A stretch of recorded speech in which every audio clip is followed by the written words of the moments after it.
ഭർത്താവിനെയും കൊണ്ട് വേറെ ഒറ്റക്ക് പുരയിൽ പോയി താമസിക്കണമെന്ന് മരുമോൾക്ക് ആഗ്രഹമുണ്ട്. എന്ത് ചെയ്യുന്നറിയോ? അമ്മായിമ്മ പീഡനം. കട്ടിൽ നിന്ന് എണീക്കാൻ പറ്റാത്ത അമ്മായിമ്മ വരെ എന്നെ ഉന്തി തള്ളിട്ട് നമ്മൾ കേസ് കൊടുക്കും. ഒരു വാക്കുകൊണ്ട് പോലും നോവിക്കാത്ത ഭർത്താവിനെ പറ്റി പറയും അയാളിനെ അടിച്ചു തല്ലി എന്ന് പറയും. അതിന് രണ്ടാള് സാക്ഷി നിൽക്കും. കോടതിക്ക് തെളിവുകളെ നോക്കാൻ കഴിയും. മനുഷ്യന്മാർ മനുഷ്യരിൽ വിധി പറയുന്ന ലോകമാണിത്. അന്യായം അന്യായമാണ്. പച്ചയായ നുണയായ വാദങ്ങൾ, നുണയായ കേസുകൾ. ആ നുണ കൊടുക്കുന്ന എന്തിനെന്നറിയോ? കുറച്ച് പൈസ വേണം, കോമ്പൻസേഷൻ വേണം, നഷ്ടപരിഹാരം വേണം, വിവാഹമോചനം വേണം. ഭൗതികമായ താല്പര്യങ്ങളെ മുന്നിൽ വെച്ചുകൊണ്ട് അന്യായമായി നടത്തുന്ന കേസുകൾ. ഒരു മുസ്ലിമിന് ഇത് ചെയ്യാൻ പറ്റുമോ?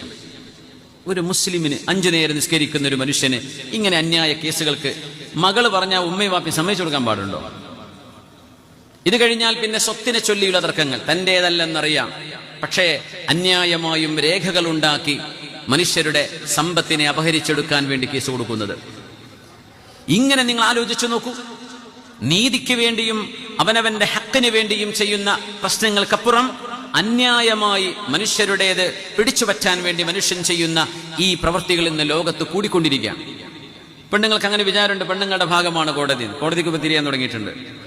ഏതെങ്കിലും ഒരുത്തന്റെ കൂടെ കാലം മുഴുവനും ചെലവഴിച്ചിട്ട് എത്രയോ കൊല്ലം കഴിഞ്ഞ് പിന്നെ പറയും പീഡനം. എത്ര വട്ടം തീവണം? 4-5 വട്ടം പീഡനം. അപ്പൊ അതിന്റെ ഇടക്ക് ഗ്യാപ്പ് ഉണ്ടോ? ഗ്യാപ്പൊക്കെ ഉണ്ട്.